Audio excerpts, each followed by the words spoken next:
हारे नहीं है। ममता बनर्जी को हराया गया है, वोट चोरी करके, वोट लूट करके हराया गया है। 2029 को बंगाल की जनता, पूरे देश की जनता, और 2031 को पश्चिम बंगाल की मामाटी मानुष करारा जवाब। ಸಯೋನಿ ವೆಸ್ಟ್ ಬೆಂಗಾಲ್ನ ಸಂಸದರು ಲೋಕಸಭೆಯಲ್ಲಿ ನಿಂತ್ಕೊಂಡ್ರೆ ಗಡಗಡ ನಡುತ್ತಾ ಇತ್ತು. ನರೇಂದ್ರ ಮೋದಿ ಅವರನ್ನ, ಅಮಿತ್ ಶಾ ಅವರನ್ನ, ಆಡಳಿತ ಪಕ್ಷವನ್ನ, ಬಿಜೆಪಿನ ಹಿಗ್ಗಾಮುಗ್ಗ ಜಾಡಿಸ್ತಾ ಇದ್ದಂತ ಸಂಸದರು ಏಕಾಏಕಿ ವೆಸ್ಟ್ ಬೆಂಗಾಲ್ ಚುನಾವಣೆಯಲ್ಲಿ ಟಿಎಂಸಿ ಪರವಾಗಿ ಪ್ರಚಾರ ಮಾಡಿ, ಪಾದಯಾತ್ರೆ ಮಾಡಿ, ಮಮತಾ ಬ್ಯಾನರ್ಜಿ ಜೊತೆ ಪಾದಯಾತ್ರೆ ಮಾಡಿ ಹಿಗ್ಗಾಮುಗ್ಗ ಜಾಡಿಸಿದಂಥವ್ರು ಏಕಾಏಕಿ ಟರ್ನ್ ಆಗಬೇಕಾ? ಅಧಿಕಾರಕ್ಕೋಸ್ಕರವಾಗಿ ಹೀಗೆಲ್ಲ ಮಾಡ್ತಾರ? ಇಡೀ ಪ್ರಜಾಪ್ರಭುತ್ವ ವ್ಯವಸ್ಥೆಯನ್ನೇ ಹಾಳು ಮಾಡ್ತಾ ಇದ್ದಾರಲ್ಲ. ಅವ್ರಿಗೆ ಏನು ಎದುರಿಸಿದ್ರು, ಏನು ಬಿಟ್ಟರು? ಒಟ್ಟಿನಲ್ಲಿ ಭಾರತೀಯ ಜನತಾ ಪಕ್ಷದವರಿಗೆ ಅವರಿಗೆ ಬಹುಮತ ಬೇಕು. ಆ ಬಹುಮತವನ್ನು ತುಂಬಿಸ್ಕೊಳ್ಳೋದಕ್ಕೆ ಅಡ್ಡದಾರಿ ಇಡ್ತಾ ಇರುವಂಥದ್ದು, ವಿಪಕ್ಷಗಳನ್ನು ಹಾಳು ಮಾಡ್ತಾ ಇರುವಂಥದ್ದು, ನಿಜಕ್ಕೂ ತಲೆ ತಗ್ಗಿಸುವಂಥದ್ದು. ಭಾರತವನ್ನು ಉಳಿಸ್ಬೇಕಾಗಿರುವಂಥದ್ದು, ಪ್ರಜಾಪ್ರಭುತ್ವವನ್ನು ಉಳಿಸ್ಬೇಕಾಗಿರುವಂಥದ್ದು ನಮ್ಮೆಲ್ಲರ ಕರ್ತವ್ಯ. ನಾವು ತಿಳ್ಕೊಂಡಿದ್ದೀವಿ ನಮ್ಮ ದೇಶದಲ್ಲಿ ಎಲ್ಲವೂ ಸರಿ ಇದೆ ಅಂತೇಳಿ. ಆದರೆ ಪ್ರತಿಯೊಂದು ಹೆಜ್ಜೆಯೂ ಸಹ ಇಡೀ ಪ್ರಜಾಪ್ರಭುತ್ವವನ್ನು, ಸಂವಿಧಾನವನ್ನು ಇವರು ದುರ್ಬಳಕೆ ಮಾಡಿಕೊಳ್ತಾ ಇದ್ದಾರೆ. ಇಡೀ ಸಂವಿಧಾನಕ್ಕೆ ಅಪಚಾರ ಮಾಡ್ತಾ ಇದ್ದಾರೆ.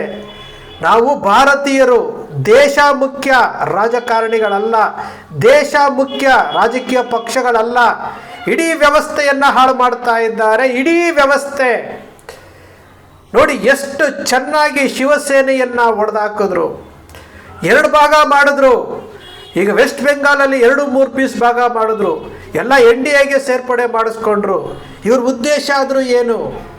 ಇವ್ರ ಉದ್ದೇಶ ಏನು ಅಂತಂದರೆ ಅಧಿಕಾರಕ್ಕೆ ಬರಬೇಕು, ಅಧಿಕಾರ ಮಾಡಬೇಕು, ಬಿಟ್ಟರೆ ಬೇರೆ ಏನಾದರೂ ಇದೆಯಾ?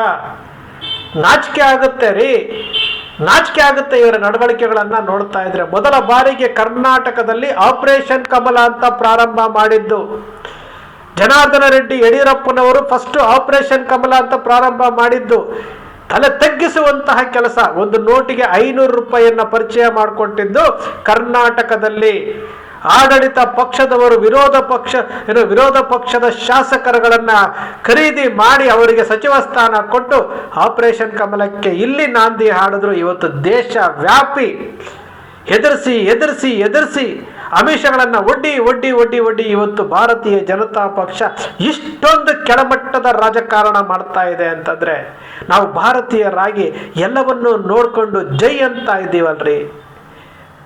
ಸಯೋನಿ ಘೋಷ್ ಅವ್ರ ಮಾತುಕತೆಯನ್ನ ಕೇಳ್ತಾ ಇದ್ರೆ ಮತ್ತೂ ಕೇಳಬೇಕು ಅಂತಹ ಪ್ರಬುದ್ಧವಾದಂತಹ ಸಂಸದರು ಅಂತ ನಾವು ತಿಳ್ಕೊಂಡ್ವಿ.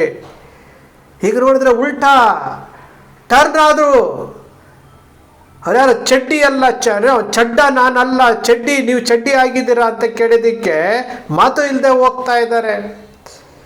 ಅಭಿಷೇಕ್ ಬ್ಯಾನರ್ಜಿ ಅವರ ಮೇಲೆ ಹಲ್ಲೆ ಆಗುತ್ತೆ, ಮಮತಾ ಬ್ಯಾನರ್ಜಿ ಮೇಲೆ ಹಲ್ಲೆ ಆಗುತ್ತೆ. ನಾವು ಯಾವ ದೇಶದಲ್ಲಿದ್ದೀವಿ ನಮಗೆ ಗೊತ್ತಿಲ್ಲ, ನಾವು ಯಾವ ದೇಶದಲ್ಲಿದ್ದೀವಿ ಅಂತ ನಮಗೆ ಗೊತ್ತಿಲ್ಲ. ಈ ಪರಿಸ್ಥಿತಿಗೆ ದೇಶವನ್ನು ತಂದಿಡ್ತಾ ಇದ್ದಾರೆ. ನಮಗೆ ರಾಜಕೀಯ ಪಕ್ಷಗಳು ಮುಖ್ಯ ಅಲ್ಲ ಸ್ವಾಮಿ, ನಮಗೆ ದೇಶ ಮುಖ್ಯ. ಭಾರತ ದೇಶದ ಸ್ವತಂತ್ರಕ್ಕೋಸ್ಕರವಾಗಿ ಲಕ್ಷಾಂತರ ಜನ ಜೀವದಾನ ಮಾಡಿದ್ದಾರೆ, ಬಲಿದಾನ ಮಾಡಿದ್ದಾರೆ. ಅಂತಹ ಭಾರತವನ್ನು ಉಳಿಸ್ಕೊಳ್ಬೇಕಾಗಿದ್ದಂತಹ ಜವಾಬ್ದಾರಿ ನಮ್ಮದು, ನಿಮ್ಮದಿದೆ ಸ್ನೇಹಿತರೆ. ಪ್ರಶ್ನೆ ಮಾಡೋದಕ್ಕೆ ಹೆದರ್ಕೊಳ್ಳುವಂಥವ್ರು, ಮಾರಿಕೊಂಡ ಮಾಧ್ಯಮಗಳು ಇವತ್ತು ಬಾಯಿ ಮುಚ್ಕೊಂಡು ಕೂತಿರುವಂಥದ್ದು ನಾಚಿಕೆ ಆಗ್ತಾ ಇದೆ. ಇವೆಲ್ಲವನ್ನು ನೋಡ್ತಾ ಇದ್ರೆ ತಲೆ ತಗ್ಗಿಸುವಂತಹ ವಿಚಾರಗಳು ಇವೆಲ್ಲನೂ. ನಾವು ಪ್ರಶ್ನೆನೇ ಮಾಡೋದಿಲ್ಲ ಅಂತಂದರೆ ಇವಾಗ ಇವರು ಬಿಲ್ ಪಾಸ್ ಮಾಡ್ಕೊಳ್ಬೇಕು, 850 ಸೀಟುಗಳಿಗೆ ಪಾಸ್ ಮಾಡ್ಕೊಳ್ಬೇಕು. ಆ 850 ಸೀಟುಗಳು ಉತ್ತರ ಭಾರತದಲ್ಲಿ, ಉತ್ತರ ಪ್ರದೇಶ, ಬಿಹಾರ, ಮಧ್ಯಪ್ರದೇಶ ಈ ಕಡೆ ಭಾಗದಲ್ಲಿ ಸಂಖ್ಯೆಗಳು ಜಾಸ್ತಿ ಆಗ್ತಾ ಇದೆ. ದಕ್ಷಿಣ ಭಾರತದಲ್ಲಿ ದ್ರಾವಿಡ ರಾಜ್ಯಗಳಲ್ಲಿ ಸಂಖ್ಯೆಗಳನ್ನು ಕಮ್ಮಿ ಮಾಡಿ ನೆಕ್ಸ್ಟ್ ನಿರಂತರವಾಗಿ ಅಧಿಕಾರಕ್ಕೆ ಬರೋದಕ್ಕೋಸ್ಕರವಾಗಿ ಇವರು ಸಂಖ್ಯೆಗಳನ್ನು ಜಾಸ್ತಿ ಮಾಡ್ಕೊಳ್ತಾ ಇದ್ದಾರೆ.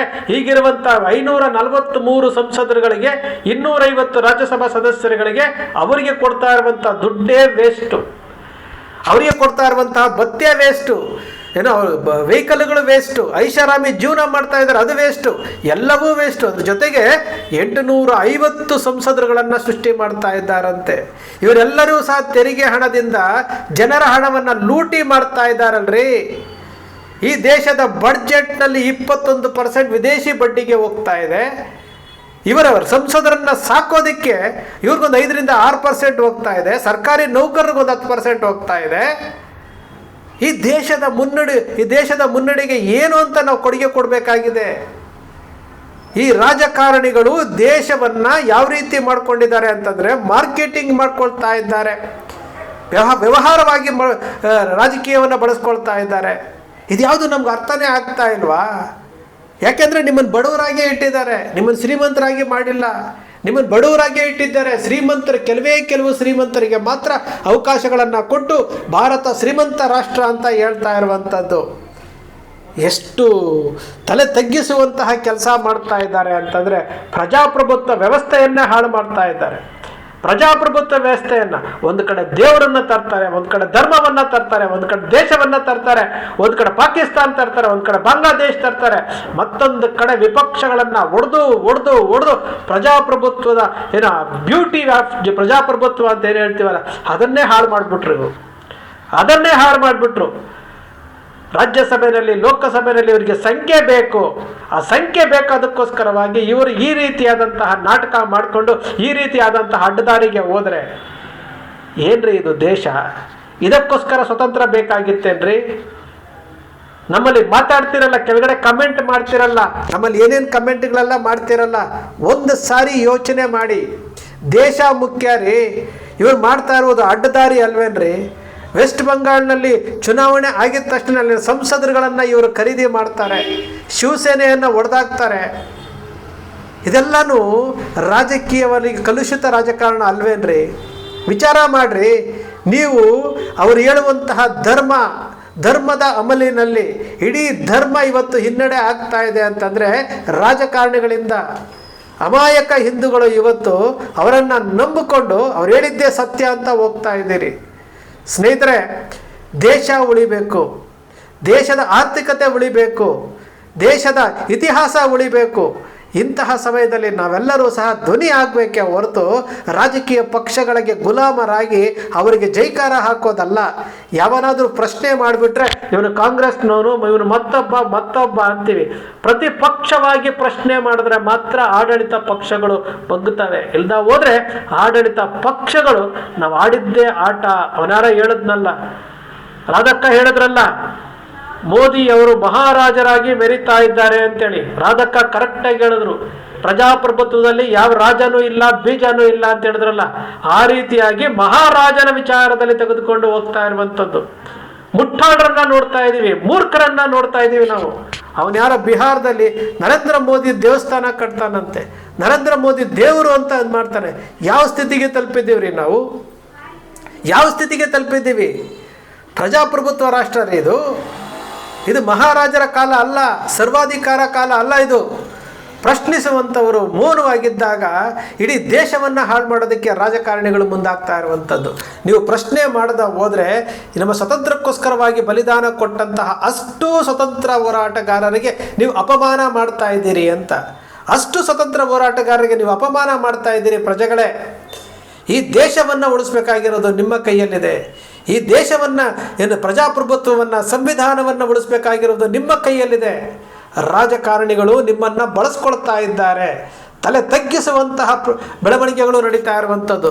ಸಂಸದರುಗಳಿಗೆನ್ನೇ ಇವರು ಪ್ರತಿಪಕ್ಷದ ಸಂಸದರುಗಳನ್ನೇ ಇವರು ಖರೀದಿ ಮಾಡ್ತಾರೆ ಅಂತಂದರೆ ಇದಕ್ಕಿಂತಹ ನೀಚತನ ಮತ್ತೊಂದೇನಾದರೂ ಇದೆಯೇನ್ರಿ?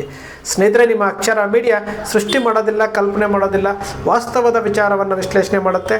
ನಿಮ್ಮ ಅಕ್ಷರ ಮೀಡಿಯಾದ ವಿಶ್ಲೇಷಣೆ ನಿಮ್ಗೆ ಇಷ್ಟ ಆಯಿತು ಅಂದರೆ ಸಬ್ಸ್ಕ್ರೈಬ್ ಆಗಲಿಲ್ಲ ಅಂದರೆ ಸಬ್ಸ್ಕ್ರೈಬ್ ಮಾಡ್ಕೊಳ್ಳಿ. ಪಕ್ಕದಲ್ಲಿ ಕಾಣುವಂಥ ಬೆಲ್ ಐಕಾನ್ ಪ್ರೆಸ್ ಮಾಡಿ, ಶೇರ್ ಮಾಡಿ, ಪ್ರೋತ್ಸಾಹ ನೀಡಿ.